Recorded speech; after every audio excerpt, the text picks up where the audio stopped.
I am here to have a little chat about flourishing not being in a straight line. And what is interesting about that is that I have just been seeing spirals everywhere and really feeling into the whole cyclical nature of who we are as human beings, and that our lives are messy. I talked about that yesterday, that we are emotional beings, we're not robots, and I talked about that the other day as well. And that this idea that we have a goal, and we have a straight line to that goal, and if you tick off this tick list and you do all of these things, then you will get to the point, whatever that may be. And what has been really fascinating for me in this crazy life is that life is not linear. It is so not fucking linear. It is incredibly twisty and windy, and I like the idea of that it is a spiral, and not just a spiral on a page that's like 2D. It's the whole spiral in 3D. So that's how I kind of have been thinking about and feeling into the energy of what a spiral means. And I mean, maybe the metaphor of a journey is also nice, is that you're walking the path less trodden and you don't know necessarily where you're going to end up. And who knew that I would end up in Finland from Australia? So there is a path that's a little bit differently traveled. I noticed that Carla is here. I'm going to ask her to come up because she is going to be chatting with me today about flourishing is not in a straight line. It is very much non-linear. So we'll wait for Carla to come up. And I hope that wherever you are in the world where you're watching, that you are... Hello, Carla Mardell, my friend. How are you? Yeah, I'm good. Great. Yeah, Let me do headphones so that we don't get the reverb. That will be absolutely. good. You do what you need to do right now. I was just talking about the idea, this spiral cyclical nature of life, and that flourishing, there is no straight line to flourishing. And what does that mean anyway? Maybe that's all of the things that we can explore in our little chat today. Wow. Here is the perfect example, right, Lisa, is that I was ready to go. I had my laptop here. I had it propped up. I had everything ready to go. And then I got a message from you saying, you need the app. I was like, I deleted that because I got so over all the notifications. Yeah. So I've just quickly downloaded it and put it on. And boom, did a boom, here I am. Yeah, But you are this is that, fantastic. like you just get knocked off and it's like, Yeah. get back up again, like back on course. And And it's important, I think, those examples, because they're the small things that maybe once upon a time might have knocked you for six, or like really kind of, I don't know, like you maybe showed up in a different energy, or had this panic inside of you, and there's a kind of a release, isn't there? You almost have to surrender a little bit to, well, I had everything set up and everything was planned, and all of a sudden the plan has changed. yeah, that's it, right? Is that the success lies in those that are the most flexible, actually, to be quite honest. And the thing is that the IT stuff is something that is constantly going to be new stuff. You're going to use new platforms, you're going to do things differently, and you're going to find that there are times when it just doesn't work. And I think to be playful in this, now you've got a big topic about being playful, but about being playful and about just having a laugh about it, because that was just hilarious. Here I am doing this, and it's exactly. And I didn't know. great. I mean, I kind of hadn't thought about the fact that the technology that we're using was only app, and it was only when I logged in and it said Carla has not logged into her app, and I was like, oh no. So that was literally like on the dot of when we were about to go live that I said. So yeah, it is. I think the capacity for us to build a toolbox that allows us to show up as we are in the moment, present, without having those things spiral us into, and not a good spiral. I was just talking about, the nice spiral, but spiraling in a way where anxiety takes over, and it kind of shrinks you in a way. And if you haven't built that capacity to kind of to roll with things that happen, that I mean, no one's going to die because you logged on 2 minutes later, are they? No, and that's it, right? Is that it's the quality of our self-talk, right? And sometimes I think that is disconnecting from this idea of perfect, because everyone has a different idea of what perfect is, and everyone has this invisible rule book. And we have our visible rule books on ourselves and on everyone else. And it's not just a rule book, it's like a pretty thick manual. And and no one can it can see be into it. bad. Let's face Yeah. it, Yeah. ripping it out and Yeah. shredding. It's Yeah. interesting because yesterday Totally. I spoke about the stories that we tell ourselves and what we're ready to retell, rewriting the stories that we tell about ourselves. So what's your experience with that, Carla? I know it's wide. Oh, so much, so much. Look, I grew up in a town that was very, very sporty. And I was a person that did well in academia, and I was a person that did well in the creative side of things. I wasn't into rugby or football. And so that was very different. But the story was that I was told was that only, can I swear? Are we okay? Yeah. My dad said, Are you serious? my dad said only wankers go to university. And, here I was as someone that was academically going to do really well, And so I didn't go to university, first of all. I went out and got a trade as a dispensary technician where I counted tablets. And there's only so many ways. I had to read doctor's scripts as well and know about interactions and stuff. But there's only so many ways you can count tablets because they didn't come in the pre-packaged stuff. 7s, 13s, it just got a bit boring. And so I really had to go, well, this isn't true for me at such an early age. And I actually also had a massive car accident when I was younger, which you know about because I've spoken about it on my podcast as well. And, that changed my way. I had to think, that could be true for you as a surgeon, or that could be true for you as an orthopedic person, but that's not going to be my reality because I was millimeters away from being unable to move from the neck down with an injury. And it was because I'd already won the day when they were talking about treatments, and it was, do we drill holes in your skull or do we put you into a certain kind of a neck brace? And I was like, well, I've already won the day, so we're not having holes drilled in my skull. That was my mind, right? And so it really is a story that we tell ourselves that actually I think influences a lot of what happens, and we can only really tell our story ourselves and recognize where others have shaped it. I think that is what is coming through here, because once you start to recognize that story that you're telling is actually someone else's story, it could be true for them, but it's true for them from another time and from another perspective, and it's probably someone else that has told them that as well. So you can't really chase it back. So just being aware of that changes your whole entire life. You can make your own story. And it has for you in a really, like, many really kind of bright examples, real incredible examples of you deciding, well, I'm not going to listen to what medical professionals are going to say. I'm deciding that I'm going to walk and live and have a life that's not going to be necessarily limited by the story that they've told me. Yeah. That's and cool. It's fascinating too, because your stories can lead you in the opposite direction as well. And I've had that happen to me as well. And I haven't maybe wanted to be so responsible for that in the past. But when I have taken responsibility, when I have gone, oh yeah, this is my part in this, and this is a reflection and this is a pattern in me, then it's enabled me to go, okay, well, what can I do about this?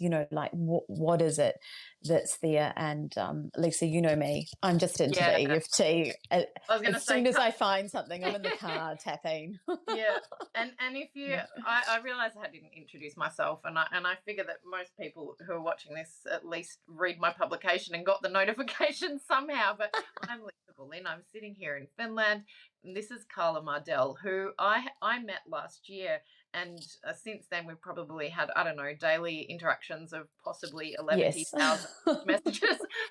It's been pretty awesome. But what Carla has been really helpful for me is in EFT or tapping, the emotional freedom technique. I was going to about to say electronic freedom technique. That's how my We could brain. start that. Yeah, It I could be know. dance parties in the Yeah, we morning, could. right? Yeah, we could do it. Have a dance party. But with the tapping, Carla has just made it so clear.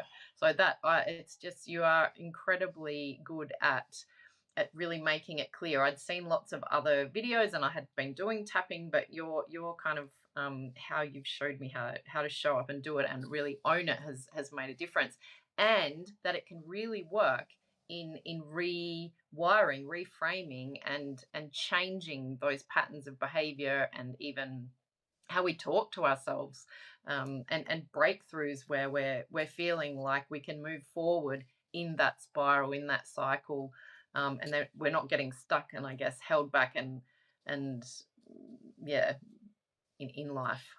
Yeah, we change the voice in our head, right? Because when we Mm. change the voice in our head, then we change the voice everywhere.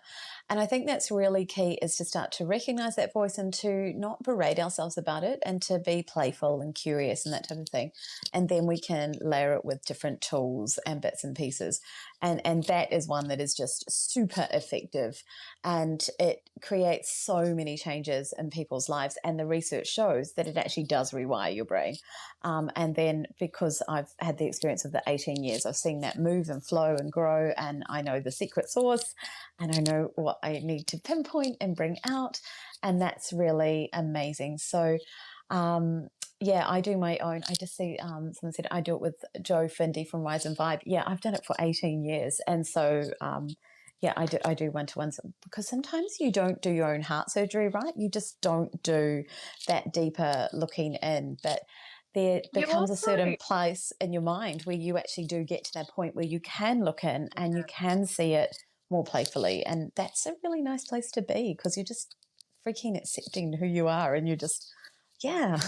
you're flourishing and not in a straight line. I mean that Yeah. it's like, what does it mean to flourish? Well, I guess for me it's about, blooming. It's about showing up as I am and feeling okay about it. It's about having that voice in my head cheer me on rather than hack me down.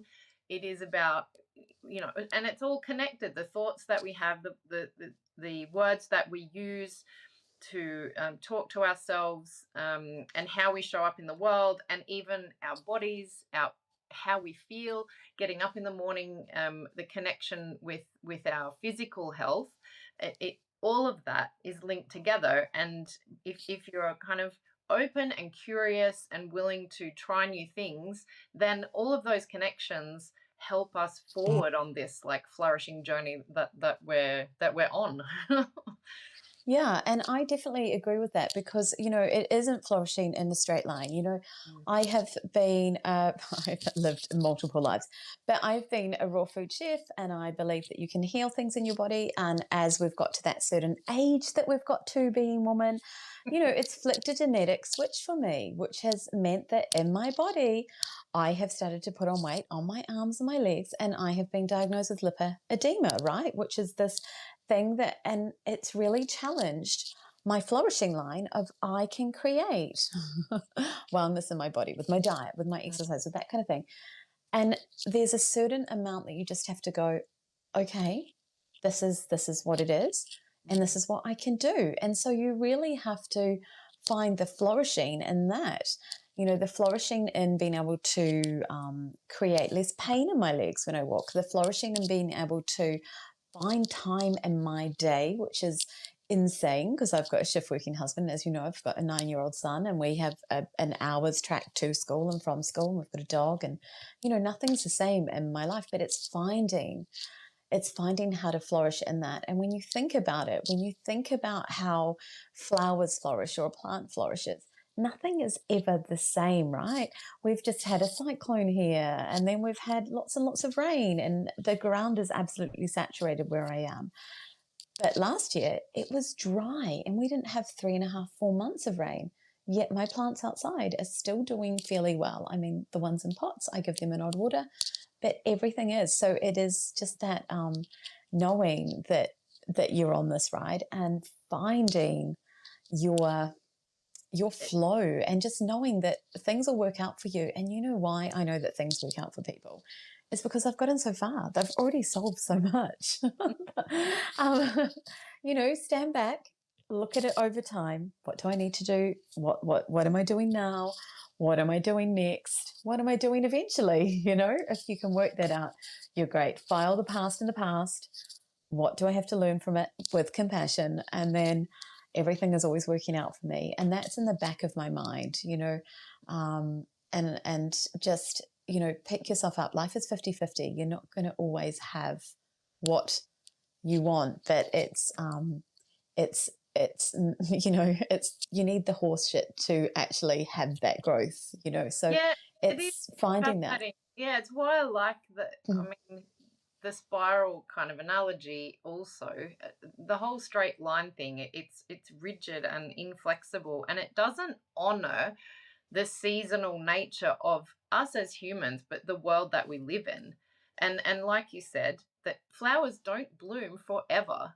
And flourishing doesn't mean you have to be a flower. It can also mean you're going to a period of hibernation. And I mean, I live now in an environment where a climate where the trees, everything, it takes a really long time for them to wake up. You can't see behind me, but the leaves are only just coming out now. So, being so far north, um, the trees here, they're used to having a long period of time where we're there, like waiting for spring to come and to flourish during spring and summer, and then around comes a period again, where you're getting ready to go into that hibernation again, and that we don't kind of think about ourselves as cyclical beings. As women, we're so cyclical. It comes around every 28 days, and then if you get to my age, it slows down or stops, or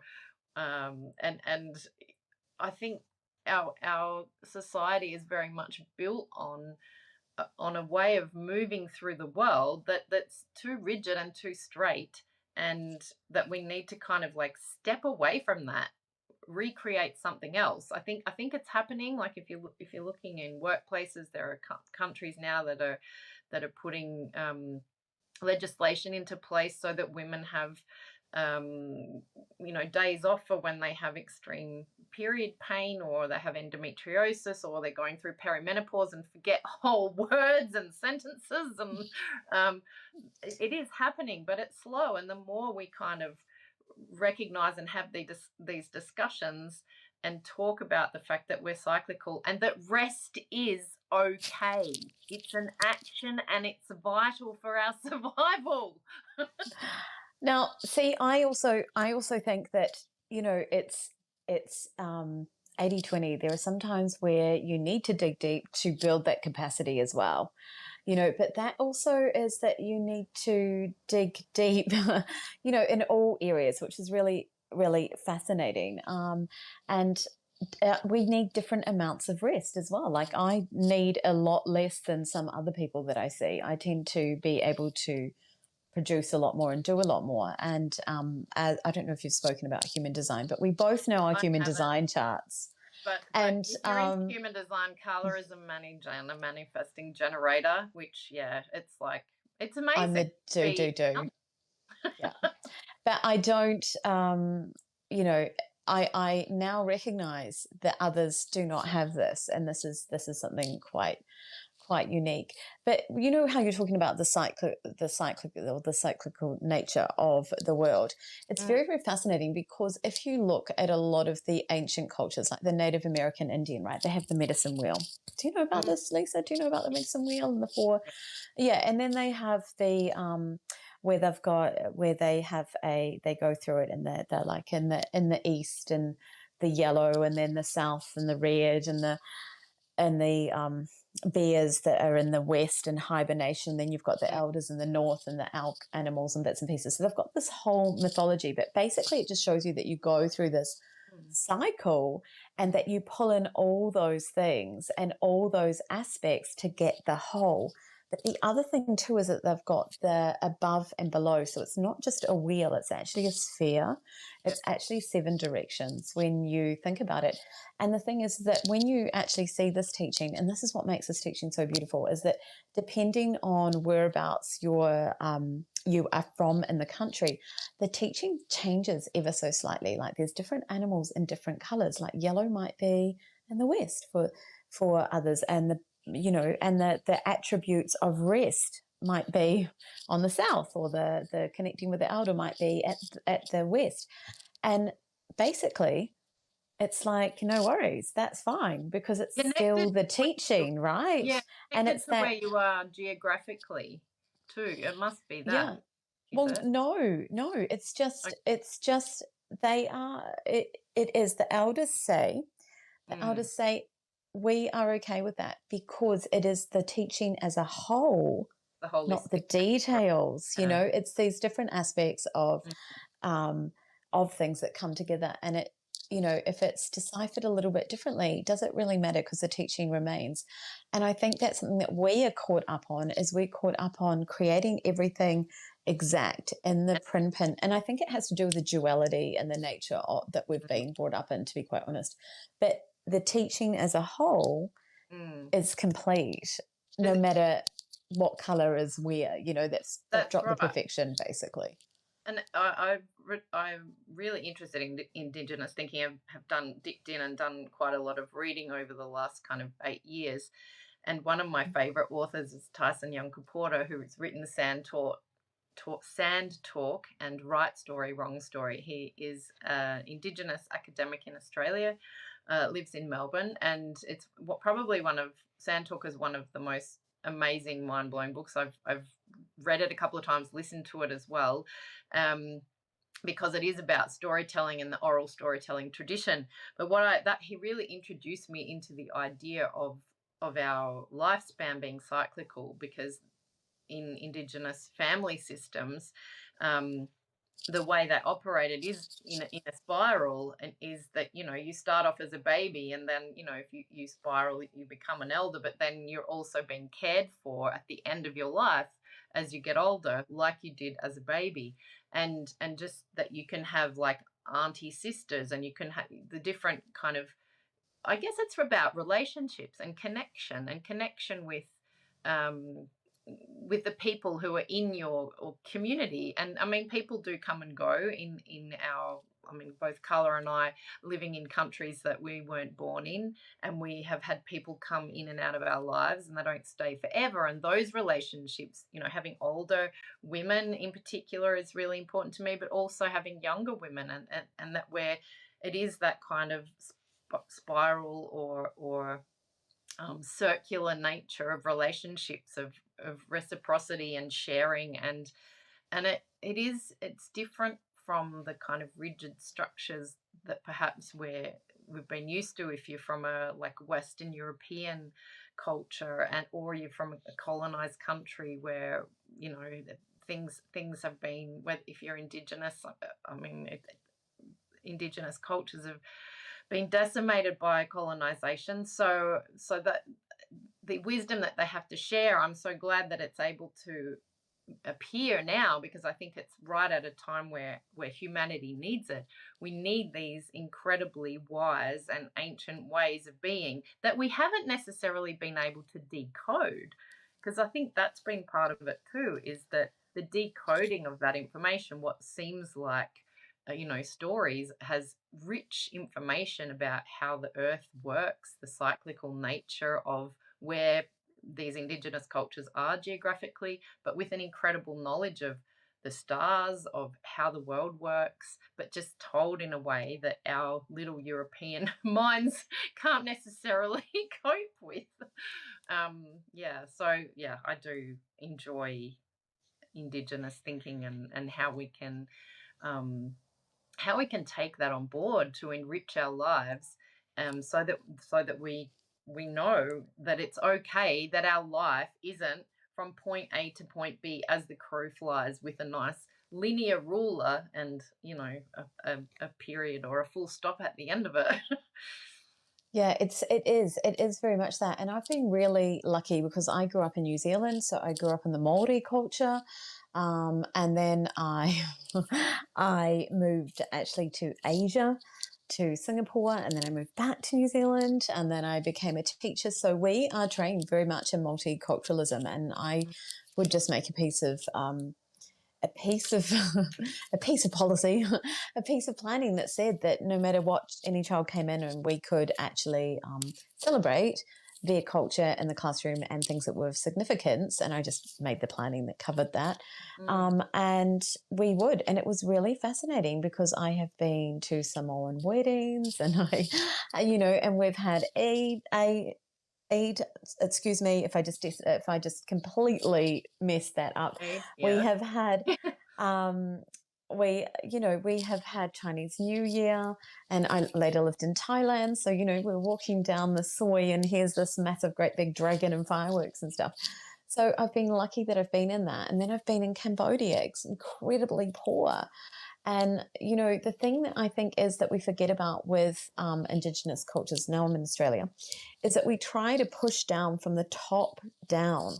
Nothing ever works from the top down. It's always grassroots. So we recently had something that was it was a voice to Parliament. The thing is, here in Australia, we have got so many voices into Parliament. We don't need a voice to Parliament. We need ears in Parliament, Yeah. because there's so much happening. Like, we Everyone's need yelling. ears. Yeah, yeah. Yeah, we need the ears. And this is the thing, right? Is that it's the honoring what's happening in the communities. And I was lucky to work for Sustainable Coastlines in New Zealand, and to have we would go out and clean beaches. So I've seen a lot of the waste and the microplastic and stuff. And then in winter we would go out and plant. And there was a local iwi or a tribe, and they wanted to riparian plant, to plant back 15 meters from their waterways. And so the guy that started Sustainable Coastline, Sam, went out and he worked with them, and they had they had quite a bit of land. And he said, look, we've got to play the game for the government, right? We've got to have something that we can measure. What do you want? And these guys sat around like, what do you mean we can measure? One guy said, I don't know. He's like, I don't know what to measure. All I know is I want to eat more tuna, which is more eels, right? Sam's like, that's it. We're going to measure the eels that are in the creek. We're going to plant back, and we're going to then measure the eels again and see if we can increase the amount of eels in the creek. And so they did this, and they were able to access all this government funding. Then they were able to employ the young youth that were then, they were unemployed men that were getting into mischief. They employed them. Their iwi became bigger than Sustainable Coastlines was, and they started to teach other iwis how to do the same thing, how to regenerate the land, how to stop the runoff and the topsoil from going into these waterways, which then would go into our Hauraki Gulf, which then would mean that we would change the biodiversity there. And The so this cyclic whole nature of cyclical that. nature. Yeah. And just, And just from and also working within the amazing. system. I mean, that's what flourishing is. We're kind of now taking it to community and global level, which is awesome because really, I mean, yes, focusing on ourselves and our own mental health and our own situation. We know, and we don't need studies to tell us, even though they do, but that connection and having a purpose and connection with the earth and the cycles that we're in is so important for us as individuals, but as communities, and then as globally as well. What a beautiful story. I've never heard that before. That's a great project. How amazing. It was just amazing. And yeah, but to actually have disadvantaged youth going into employment as well and learning about caring for the land. I mean, it's It's a win-win, incredible. It's win-win, incredible. win. Like it's so many wins in that. So many wins in Before you that. joined us, Carla, I actually I briefly spoke because for those of you who joined a little bit later, we're embracing new technology and new ways of showing up and new ways of being, aren't we, Carla? And Carla didn't realize that she needed the app to go live, and neither did I. So I made this comment that your spiral is sacred, not chaotic. Well, how does that land for you? My spiral My is spiral, sacred, not chaotic. the Yet, spiral of life is sacred, not chaotic. well, I think that it's a vortex. Mm. I think that it's a vortex, and that you are in your energy. You know, you are in your energy, and you are constantly moving.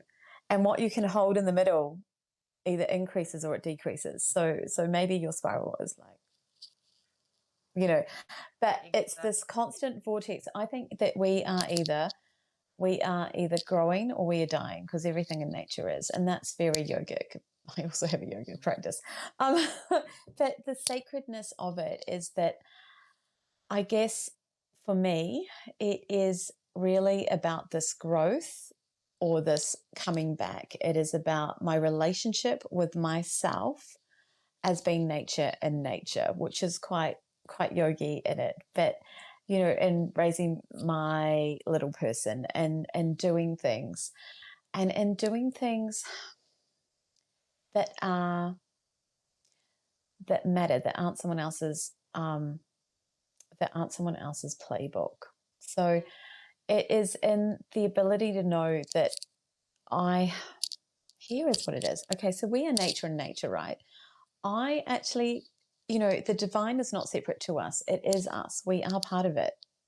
And we are all interconnected. I mean, that's basically my thought, is that if my vibration helps someone else to vibrate a little bit higher, then together we all rise, right? And I feel that really when we take on a lot of external beliefs and a lot of external shoulds and things like that, then we sink, right?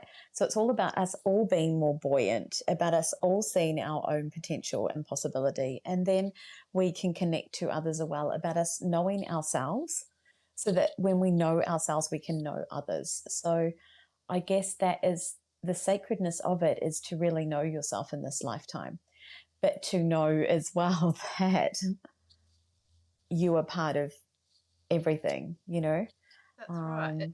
Does Hearing that make yeah, sense? it does make sense. Absolutely. Another question that I have is, and leading from something that you said before, what role has acceptance played in that for you? Oh my gosh. For me, there's some things that I've been able to accept very, very easily. And there's other things that have taken me a lot of work to accept. And I'm just going to be really honest about that. And I think it's like this for everybody as well, because there's certain different things that are very layered, and there's certain things that are not layered in our life. And for me, the acceptance has come often in the form of a big jolting shock where I don't get a choice. There's like a little reminder, and it's like, hey, you need to pay some attention to this. And it's like, no. And then there's a bigger reminder, kind of like someone's just kicked me in the shin as I walk past, and then they've kicked me in the back of the leg, and I've, buckled a little bit, and then they've kicked me again. And then they've taken the whole rug and they've just pulled it, and I've landed on my butt. And I just have to accept I haven't been in a position where I can do anything else. And it's only been the last really few years since leaving my career, and which I stayed in for far too long, because I'd studied so hard for it and I'd worked so hard at it and I'd worked my way up the ladder, that I All those actually, linear, just saying, all those linear things, yeah. the linear thing, and to go, hey, this isn't what really makes me glow. It instead of spiraling and growing, it's making me move inwards. The circle is becoming smaller. Mm-hmm. So back to that. So we've got that shock. But the other thing that I've realized is that when you accept what is in your reality, then you can make a choice, right? When you accept what is your reality, then you've got choices. But when you're not accepting your reality, you really close down a lot of the choices that you have, because you're just going, oh, yeah, but I can't. But when you look at what you've got, there's always room for movement. And it might come to you in a completely different way from what you actually expect, which happens to me frequently. Yeah. But also to access, life is 50-50. So when you accept this, you can get to here. When you accept this, you can get to here. When you accept this, you can get to here. And I think that's part of that circle, is that when you accept this, you expand a little bit. When you accept this, you expand a little bit. And, you know what, we are equally assholes as we are amazing, you know? We're both sides of that spectrum because we are 50-50.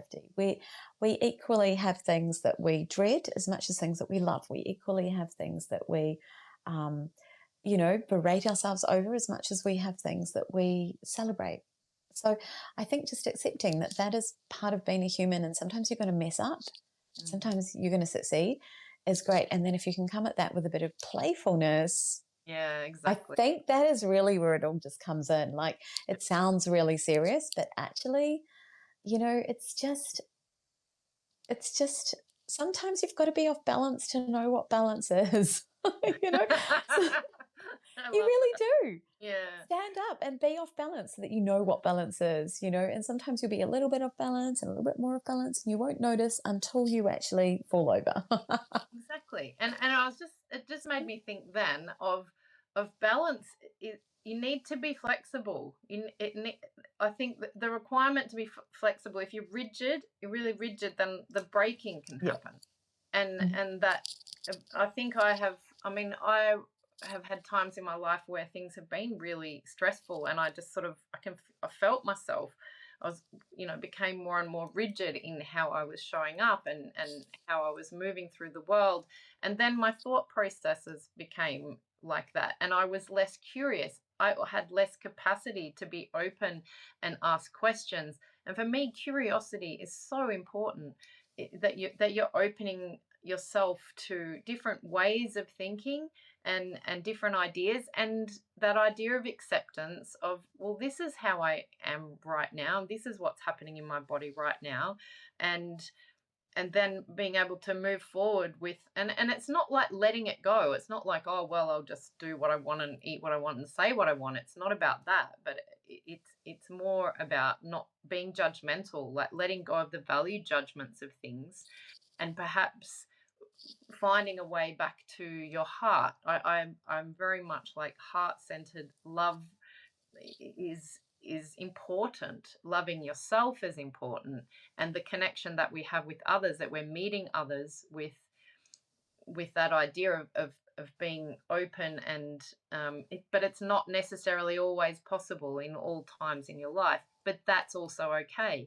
It's also a way of us, I guess, protecting ourselves. And but the curiosity allows us to meet that in ways that don't um, further damage us, or can be brittle, or Yeah. yeah.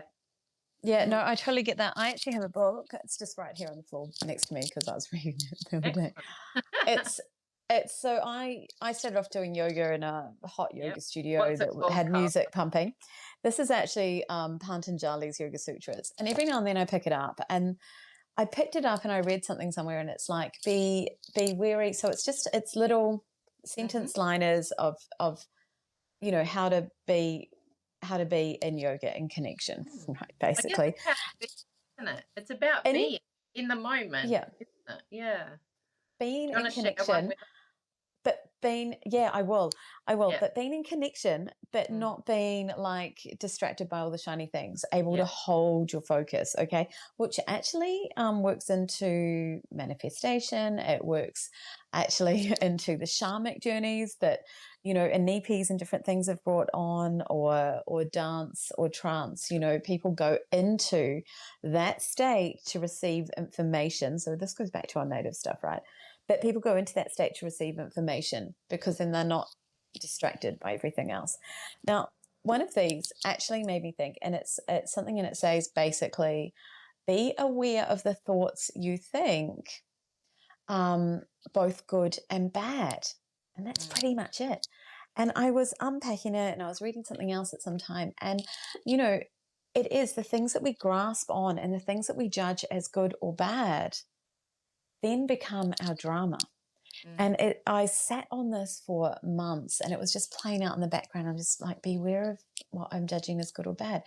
And, I thought about this with my child, and I thought, whenever I say, oh, his behavior is good, and I take the thanks for it, like I'm being a great parent, then I have to equally take the judgment of when his behavior is not so amazing.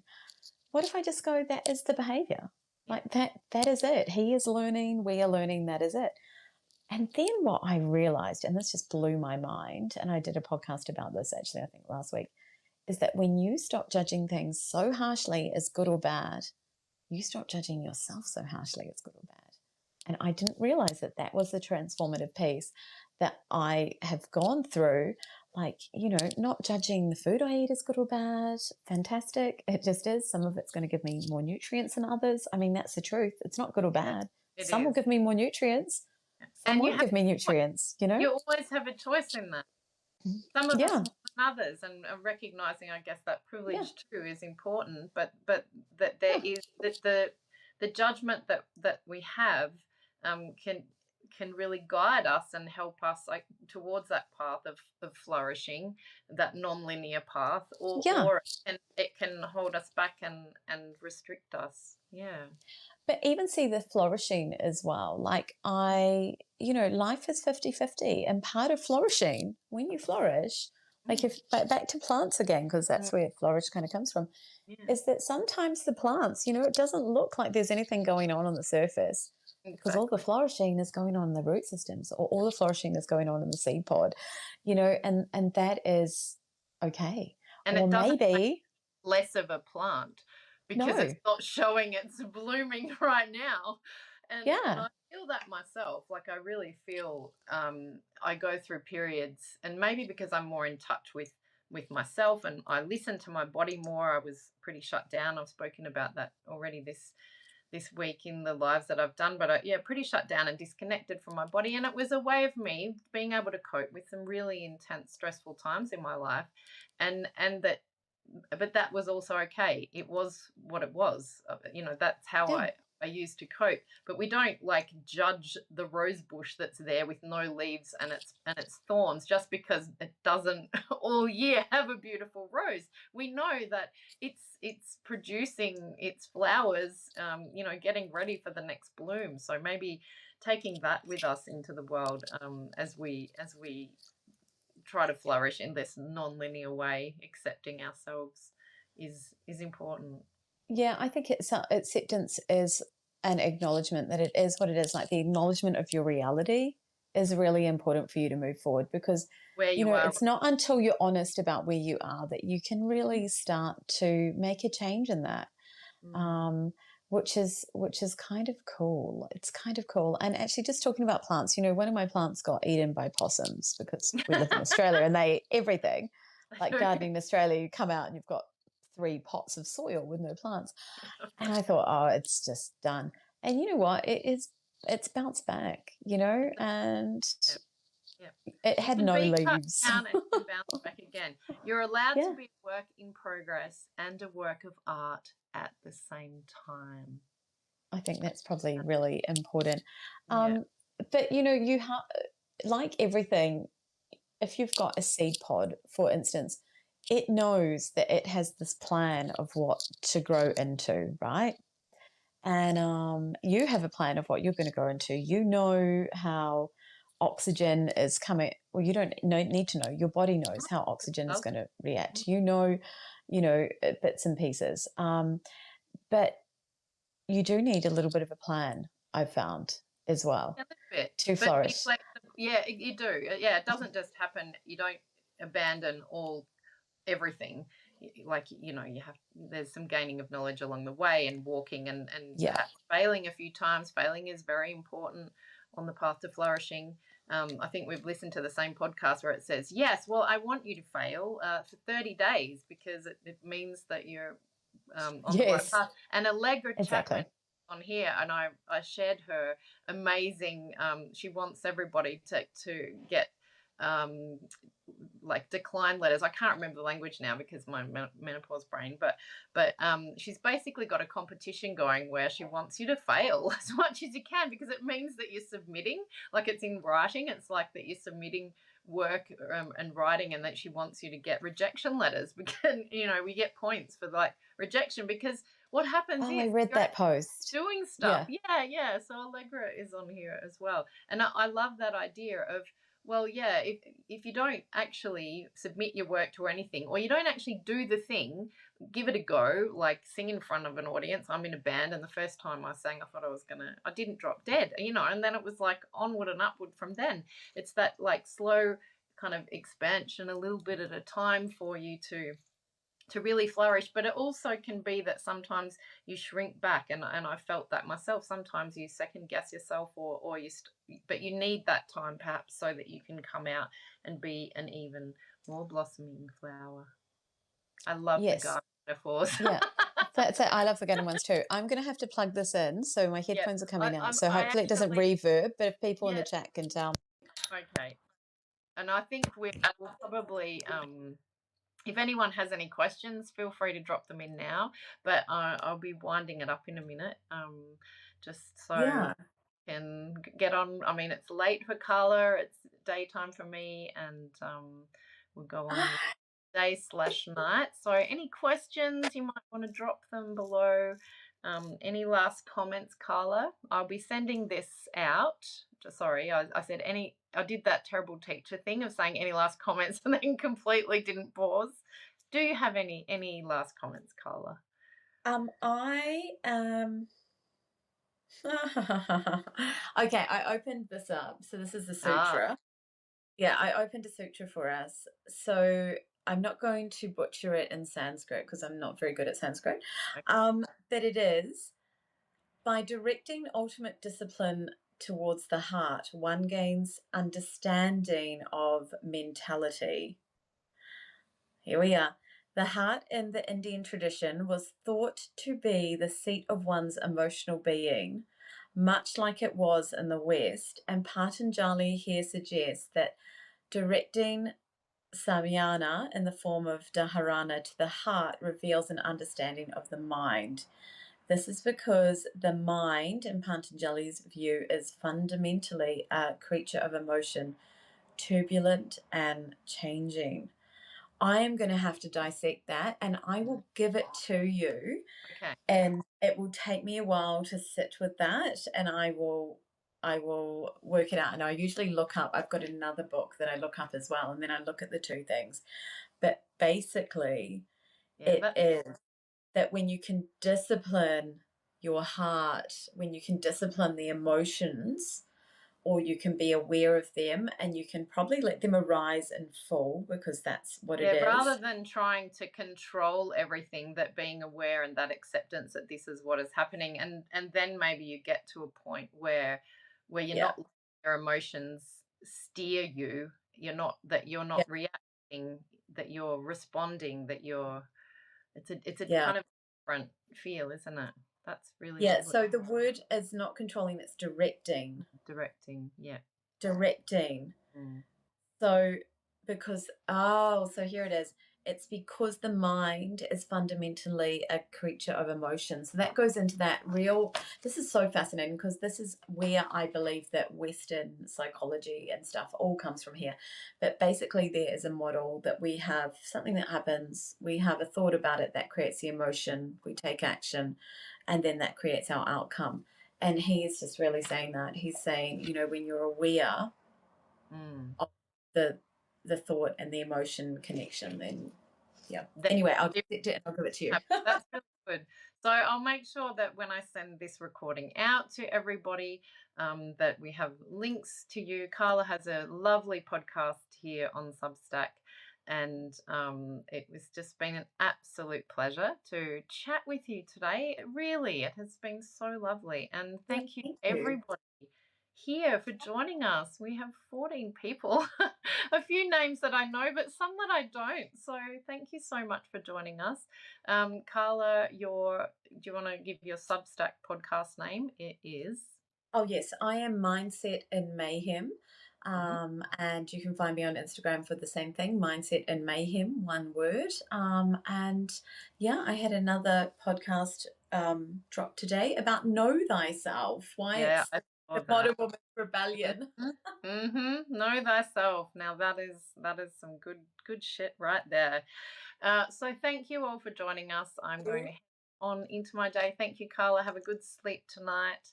And stay flocking, flourishing, Queenagers. It's been an absolute pleasure. We'll talk to you again soon. I'll be live again tomorrow, so tune in.